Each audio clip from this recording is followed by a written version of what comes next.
In 1917, it was here in Fatima, Portugal, that 3 shepherd children claimed to have shared a miraculous vision of the Virgin Mary.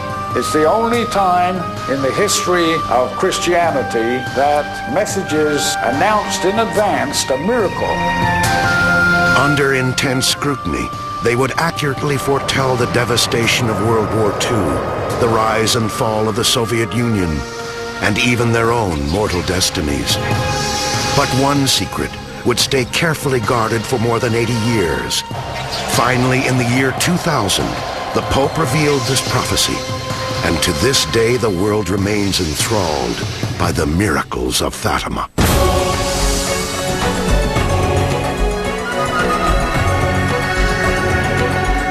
Cross this threshold to places of mystery.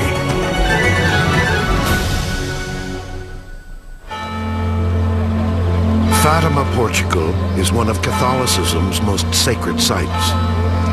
Each year, millions of people come to the basilica, known as the Sanctuary of Fatima, to pray to the Virgin Mary and to pay homage to the shepherd children of Fatima. It was May 1917, and World War I was devastating Europe. Far from the battlefields, in the tiny village of Fatima, Portugal, 3 young shepherds, 9-year-old Francisco Marto, his 8-year-old sister Jacinta, and their 11-year-old cousin Lucia dos Santos, were tending their flock when a vision appeared. A beautiful woman bathed in brilliant white light.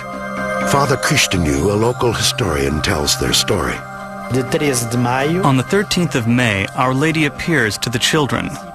She doesn't identify herself to them, but the children truly think she was the Virgin Mary.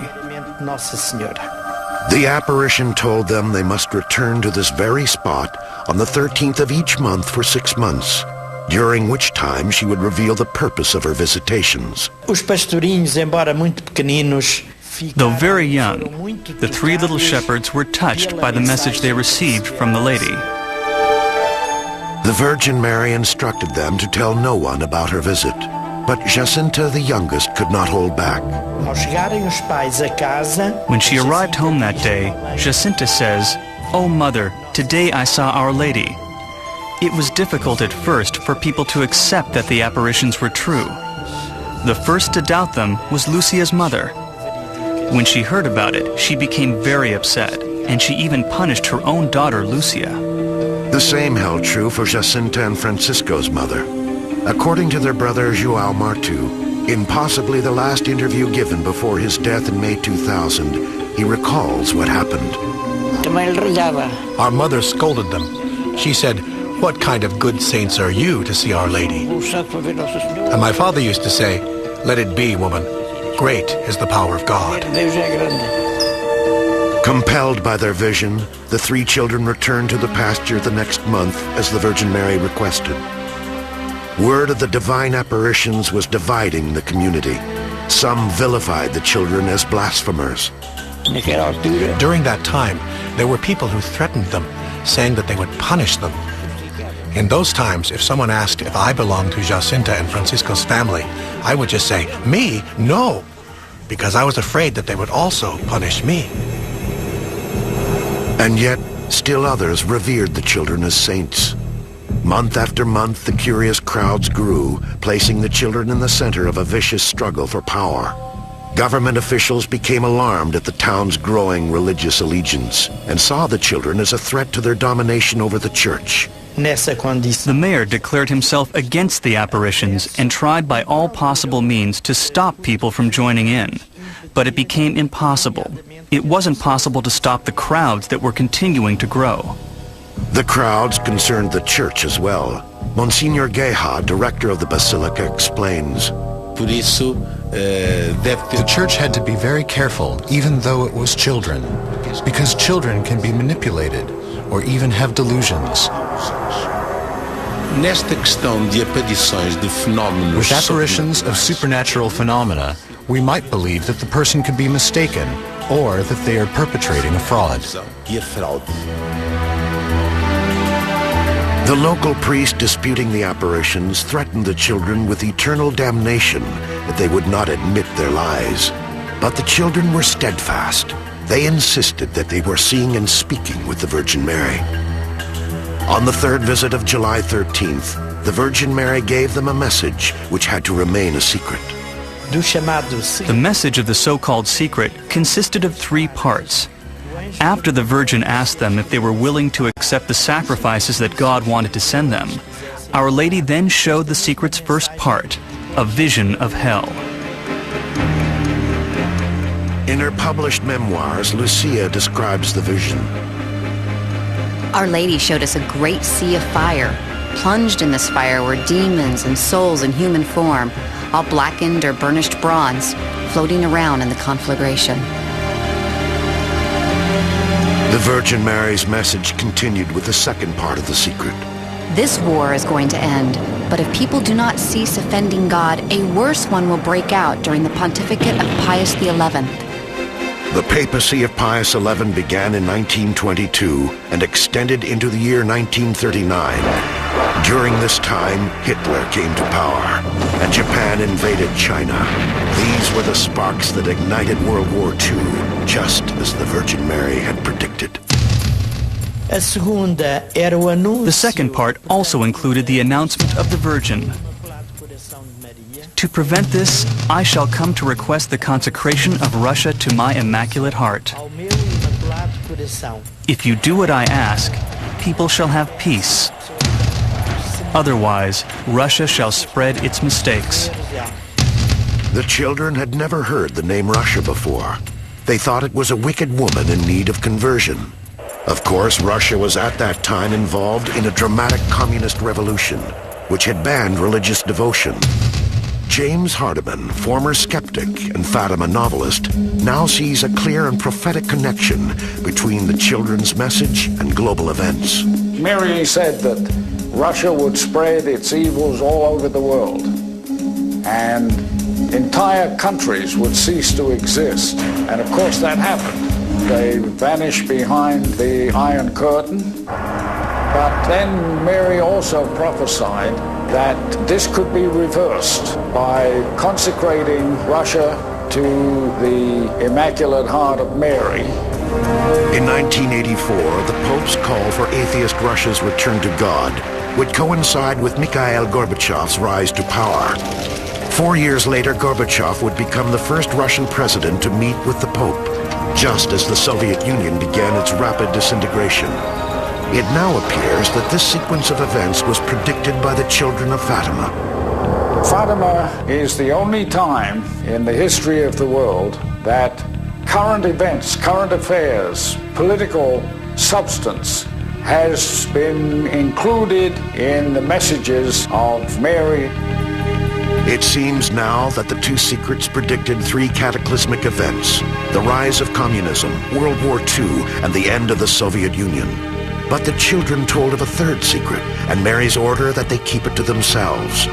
The responsibility for that 3rd secret would subject the children to terrible threats and stretch their courage to the breaking point. When we come back, the war of nerves and the incredible vision that stunned thousands. Here in Fatima, Portugal, Mary had twice appeared to 3 shepherd children and entrusted them with a secret prophecy. But the thought of a divine message being kept secret, particularly by 3 young children, did not sit well with authorities. On August 13th, the local administrator, Arturo de Oliveira Santos, kidnapped the 3 children on their way to meet the Virgin Mary. He hoped to disappoint the crowds who had gathered. He also wanted to learn the final secret. On the 13th of August, the mayor of this region, who was a very bad man and completely against the church, came here full of power and took them. He kept them there on the 13th and 14th and on the 15th. He thought that if they weren't there at the field by the time of the apparitions, that all this matter would end. So he kept them locked up. In an effort to learn the secret, the administrator threatened to boil each of them in oil, but the 3 children courageously maintained their silence. What's really amazing to me is the children's sincerity. Because the children must have really been convinced of the reality of God. I think this is the most moving thing, especially because they were children. When the children were finally released, they immediately returned to the pasture. The Virgin Mary again appeared. Jacinta and Francisco's brother, João Martu, gives his first-hand account of that day's events. They were facing an oak, and Lucia was talking, but I couldn't understand a word of what she was saying. I said to myself, I can see nothing there, and so neither can they. And that's how I thought. In fact, Lucia was appealing for a sign, a miracle for all to see that they were telling the truth. The Virgin Mary heard her plea. After the first apparitions, people were asking for Our Lady to create a miracle so that all may believe.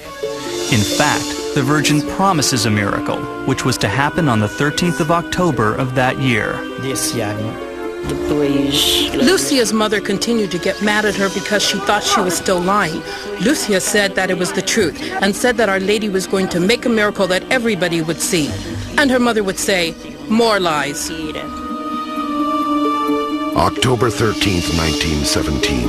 It was a cold, rainy day. An expectant crowd of over 70,000 filled the pasture. All eyes were on the three shepherd children, waiting for them to summon a sign from God. People came here to watch the miracle and said to us, if the miracle happens and we can see it, then you speak the truth and we'll believe you. But if nothing happens, unfortunate for you, because you bring us here with a lie, and so we will beat you. By noon, no miracle had occurred, and the crowd was growing restless. Then, suddenly, the rain stopped, and Lucia cried out, "Look at the sun!" A local newspaper reporter vividly described what happened next. The sun looked like a plaque of dull silver, and it was possible to look at it without the least discomfort.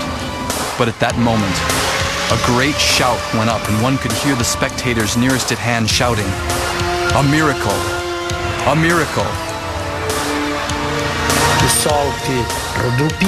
The sun was whirling round and round, with intense movements and different colors, looking like it is going to fall onto people.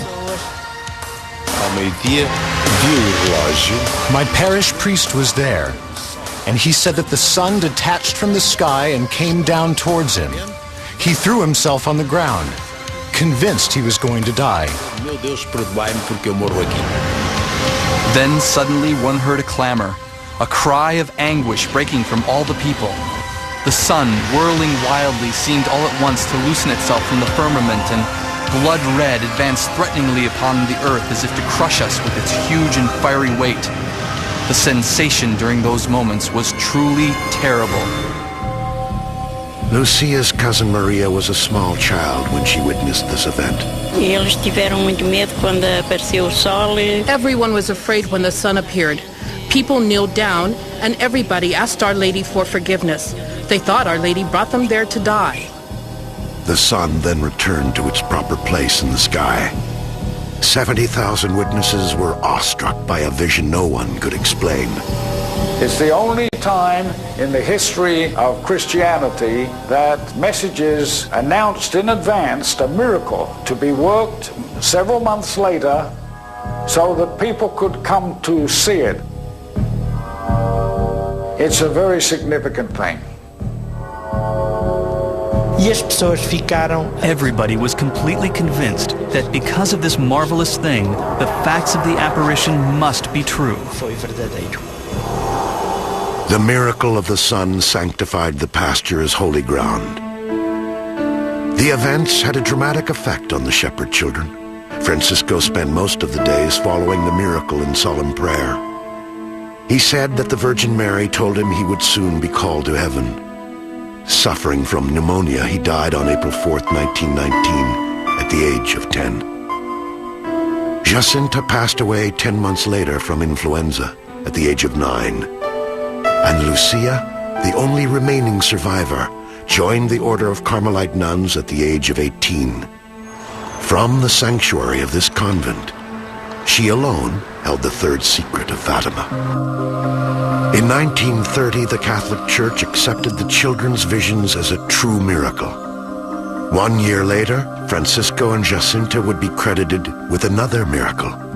In 1931, at the age of 16, Maria Santush was stricken with Pott's disease, paralyzing her from the waist down.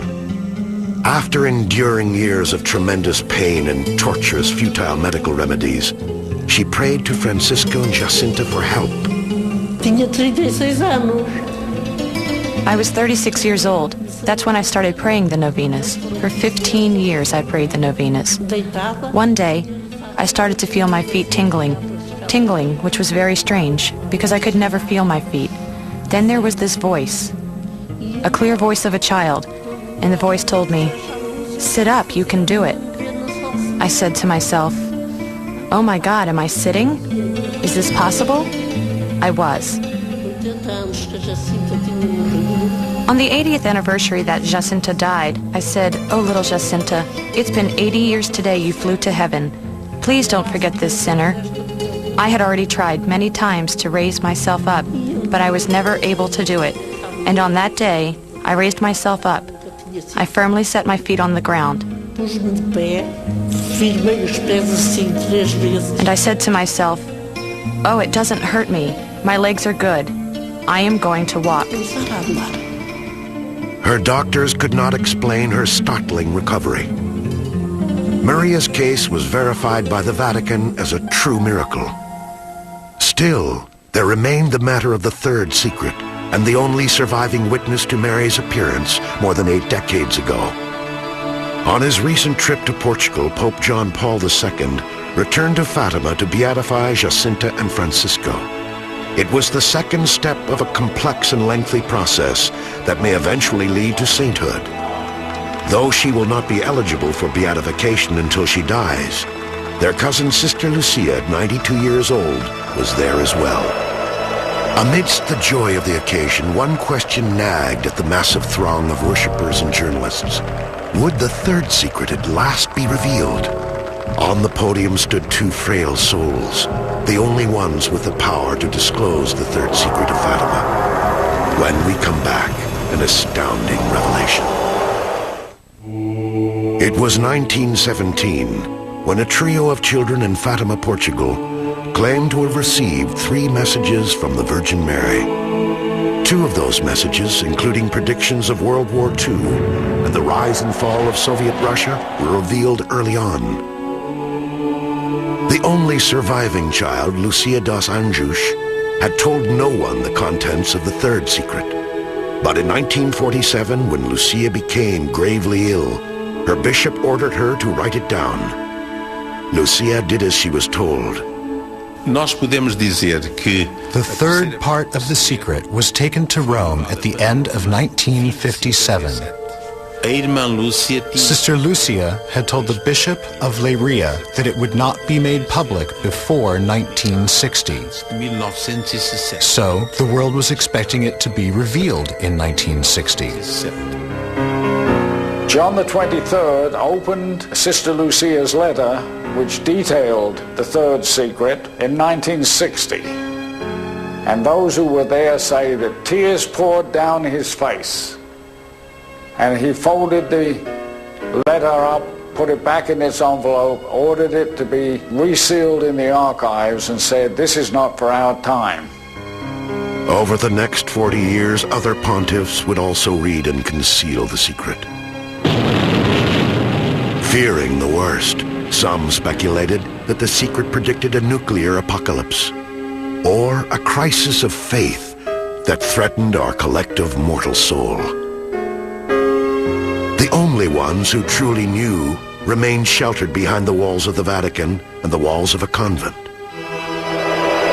But on May 13th, 2000, the anniversary of Mary's first visitation to the shepherds, Pope John Paul II broke the 83-year silence. A bishop in white makes his way with great effort towards the cross, amid the corpses of those who are martyred. He too falls to the ground, apparently dead, under a burst of gunfire. According to the Catholic Church, it is a clear reference to the assassination attempt on Pope John Paul II himself. which had also occurred on May 13th in 1981. Pope John Paul II was going through St. Peter's Square, standing up in a Jeep on May the 13th, 1981, the anniversary of Mary's first appearance in Fatima. A woman held up a painting of Our Lady of Fatima, and the Pope bent down to kiss it. At that moment, the assassin pulled the trigger, and the bullet struck the Pope, but because he was bending down, it missed all his vital organs. They rushed him off to hospital, and while he was in bed, it had really come to him the significance of the date. He was convinced that Our Lady of Fatima had saved his life. But questions remain. Why did it take so long after the 1981 assassination attempt to reveal the secret? How can one explain the fact that Mehmet Ali Aşkı, the Turkish gunman who shot the Pope, told prosecutors at his trial back in 1985 that his attempt was connected to the third secret of the Madonna of Fatima? How he knew of the secret's contents remains a mystery. Many speculate that there is more to the secret than has been told. Yet no single revelation will ever remove the mystique that surrounds this place and the miracles of Fatima.